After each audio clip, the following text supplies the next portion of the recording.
Hello everyone, Ceri the Crafter here, that's C-E-R-I the Crafter, and I'm here with another instalment of a video that's on my playlist, How to Create Journals for Beginners. So in 2022 we concentrated on making a few basic journals using basic techniques. Always I was doing a single signature and I was doing it into either some recycled packaging. I believe this was a gift bag. I think this was a cereal pack. This was 12 by 12 papers. As you can see, we did that. Now I think in 2023 we need to take it another step. We need to go a little bit further with our techniques because we've got the basics now, I feel. We'll stick with a few things like the signatures will be around about 10 or 15 pages. I will probably stick with the 3-hole pamphlet stitch, although you never know, I may throw an odd one into you occasionally that isn't a 3-hole pamphlet stitch. So I thought I'm going to make a really short video today just explaining something. Now you may have heard the term gutting a book, and that's what I want to show you how to do. So I've got a book here. This is from my recycle shop, my thrift shop, my charity shop. I'm lucky enough to have a store near me called Wilko, and the Wilko there has like 3 6-foot tables, and anyone can just put any books they don't want onto that table, and then you're free to help yourself to them. You can make a charitable donation if you wish. Sometimes you find magazines, sometimes you find encyclopedia sets. So a lot of the time I'll get stuff from there.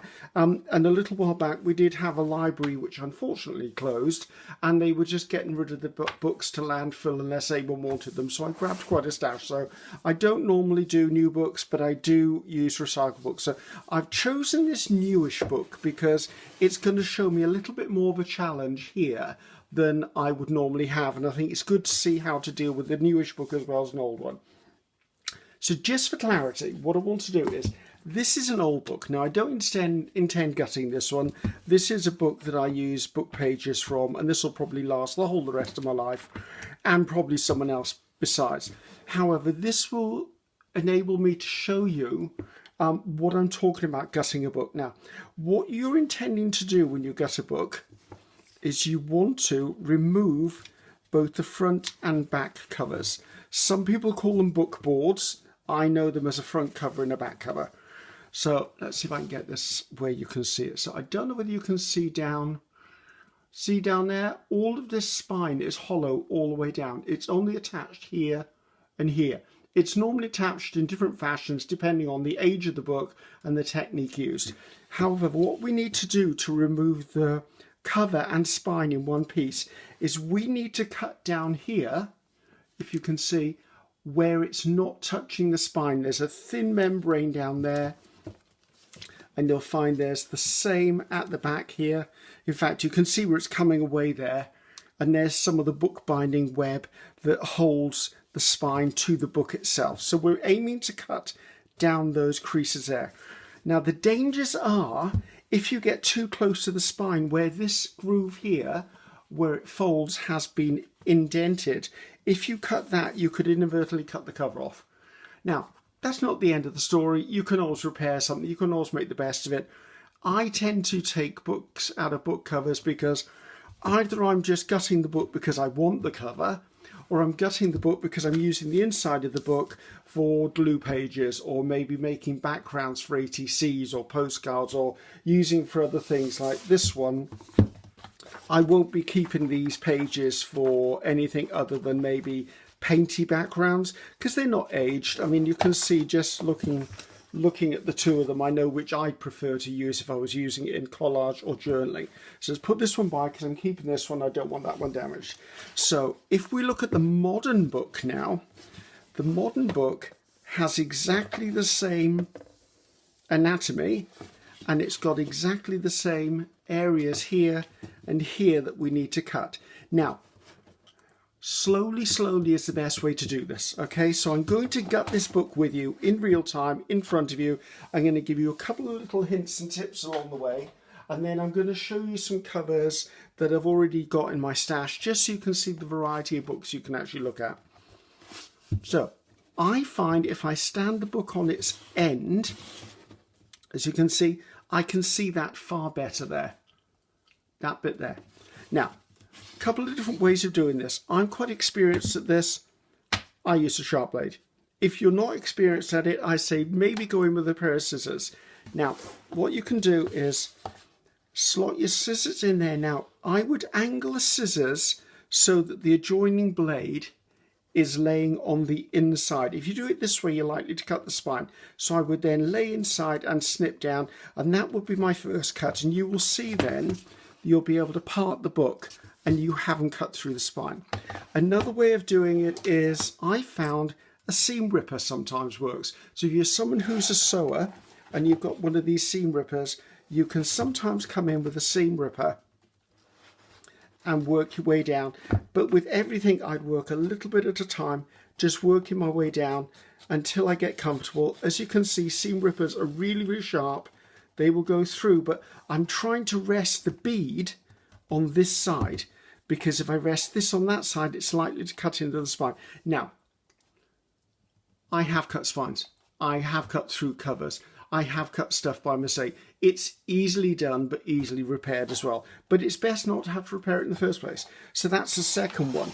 My third and favourite one is I get a sharp knife and I just slowly work my way down the spine. And it depends on how old the book is as to how long this is going to take you to do. You can also come from the other end if you feel more comfortable in that way. So as you'll see, the book will start to open up, and it makes it a lot easier. Now, it doesn't matter whether you start with the front cover or the back cover, but what you'll find is once you've done one cover, the other cover is so much easier, and it'll become apparent why in a second. So, as I said, the trick is just take your time. Don't try to rush this process. Just come up there because it's a bit sticky there and I don't want to carve through the spine, especially with you guys watching. So there you go. So now we've got the mechanics of the book. This is the book block. I believe that's what it's called. This is the webbing that holds it all together. And this webbing, if we look, has been glued onto the back cover. And then there's been this piece put over the top. So you can just see the edge of that webbing there. So the edge of the webbing there, and that's what holds it secure. So as you can see, I've successfully cut down the spine. Now it's easy to see why it's easier to do the second one, because look at that, it's already open. Now don't get blasé about this though. Don't go, oh, it's really easy. But again, I stand this up now. I don't know if you can see this in light. Yes, you can. If I tilt this on an angle, you'll see I can see daylight reflected through there. So I just take my knife and I gently, little sawing actions. I don't force anything. Everything is slowly, and I work my way down the spine, all the way down to the bottom. This now is my book block. If I'm doing just a book block and I'm going to use it for a glue book or something, I normally take the first and second pages because they're normally attached, but they're normally weathered. So that means that I can use these for backing other things because there's very little print on them. So that's good. I then flip the book over and have a look at the back, and you'll usually find the back has a couple of these pages as well. I don't mind that little bit there. I can work my way around that. So these pieces will then go into my stash of papers that I can actually use to back journal cards, journal tags, just anything where I'm looking for paper that's actually of a good colour or a good age. So let's put that to one side. Right, now when I look at this spine here, there are a couple of other things I sometimes look for. Not normally in a new book, because this is a relatively new book. I mean, Terry Pratchett, bless his soul, hasn't long passed. Well, about a year, I think. But this, I mean, I've read this book at least twice, and I know that it's been in the charity shop, so I know someone else has read it. Something I would do normally if it's an older book is this webbing down here can be really useful if you're someone who's doing mixed media. So if you pull at it, I've got a really nice piece of fabric here, and it's tough. So if in the future you're doing some other sort of binding, this would be the perfect binding, say, to reinforce both the top and the bottom of a spine, and you could actually just glue that in place. So I would cut this into the right length, put this across the top, put this across the middle if you've got enough of it, depends on how wide that is. But these bits, don't throw them away. They're really good, sturdy book binding fabric or webbing, and I tend to keep these. So that's another bit that I harvest. Now this will become, as I said, a glue book. It could become a brayer off book if I actually use my brayer on it.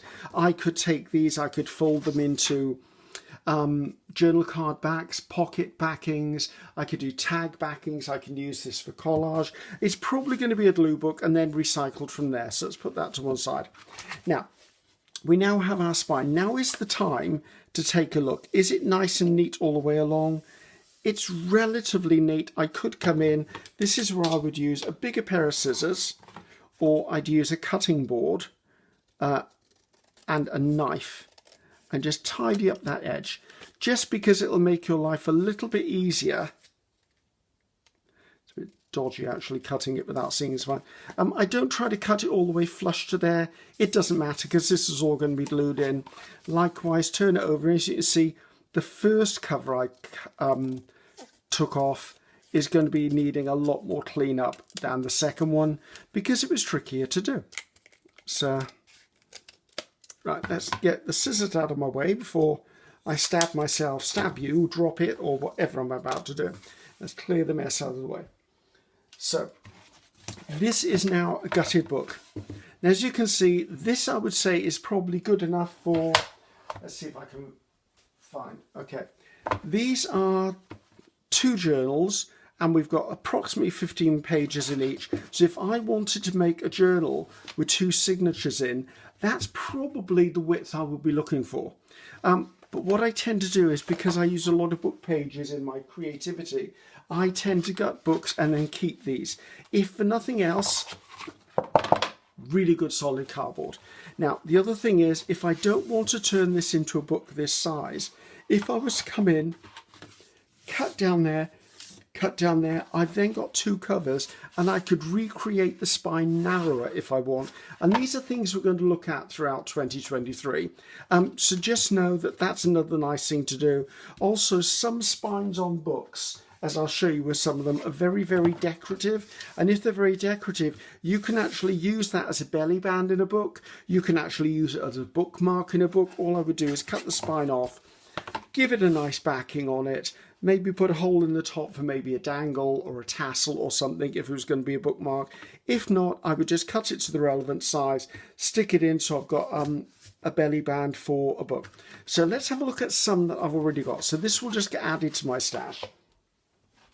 So you can do this with any size. Now, little book, absolutely, observer's book, tiny little book. As you can see, the webbing stayed in this one. See the webbing there? It stayed in this one, and I thought, you know what, why try and pull it out when it's already holding this together? A little bit of runner glue down there, if I ran my finger, it would just strengthen that up. But this would make a really nice little journal if I wanted something for maybe a little pocket travel journal or something. So I tend to keep the small ones. I like a variety of sizes. Okay, now these books are by the same company, and as you can see, the webbing came out when I cut that one out. So we have 2 versions there. Now these are Reader's Digest books. They're probably the ones I use the most.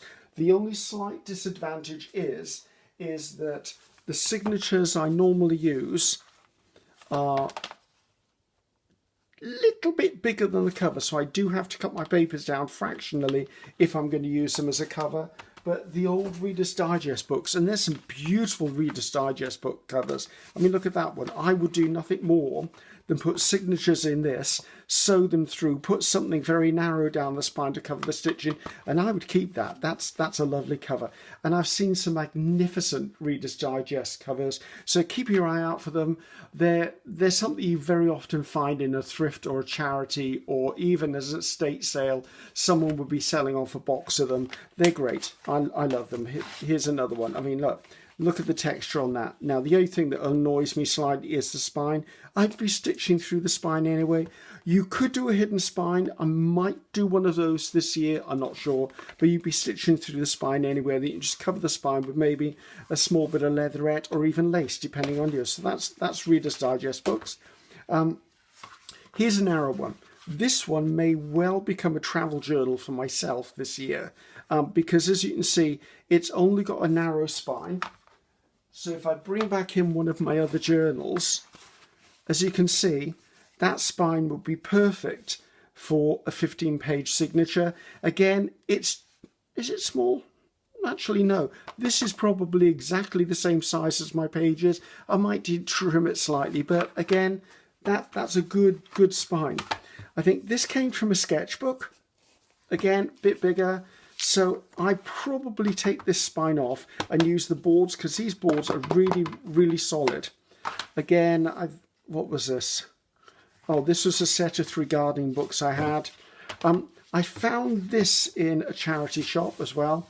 Really thin spine to it. So what I would probably do is, if I was having a project that was maybe a project where I only wanted a small book, say I was doing an art page a day for a year, so I needed 12 pages, I could quite easily stitch in 12 pages into this, and that would still give me enough room for it to get slightly fatter. And here's another larger one, World of Butterflies, and that's another one. But at the end of the day, they're just really good book boards, or they're really good spines on them. So anyway, that was just me sharing with you how I gut a book. We will be looking at different ways to use gutted books in this this year. So that's about it from me, guys. So don't forget, I tend not to, well, I don't use new books. I use old books. I try to rescue them from recycling or estate sales, anything like that. My tool of choice is actually a knife to actually cut down the spine, but a small scissors and even a seam ripper is a good thing to use.